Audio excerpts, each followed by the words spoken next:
اچھا اب آپ دیکھیں کہ عقیدہ جو قرآن میں بیان ہوا وہ حضرت سلیمان علیہ السلام کے لیے ہوا کہ ان کا جسم سلامت رہا لاٹھی کے سہارے کتنا عرصہ تک. احادیث میں انبیاء کے لیے آیا, انہوں نے پکڑ کے بزرگوں پہ ایکسٹراپولیٹ کر دیا. اور میرا کانفیڈنس لیول دیکھیں, وہ کہہ رہے ہیں کہ جی وہ خود دیکھیے جی لاش. میں نے کہا ہو ہی نہیں سکتا بھائی. ایک اور بندے کی ڈیوٹی لگائی, جس بندے نے لاش شفٹ کی ہے نا اس نے خود بتایا, اور جناب اڈیاں سنجے تو لپیٹ کے ساریاں تے پھر اتنے شفٹ کیتیاں نے, جنہیں خود کیتیاں نے, اور جنہوں نے نہیں کی بھی وہ کہہ رہے ہیں بالکل سلامت نکلی جی, اور راتی شفٹ کی تھی. اچھا یہ سارے کام رات نو پاندے جے.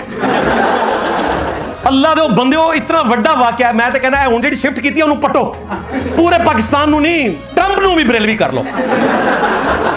چلو یہ کنفرم ہے نا شفٹ کیتی ہے, وہ لاش بھی ہمیں پتا ہے, وہ قبر بھی پتا ہے, پٹو انہیں دکھاؤ لوگوں کو, بریلوی کر لو.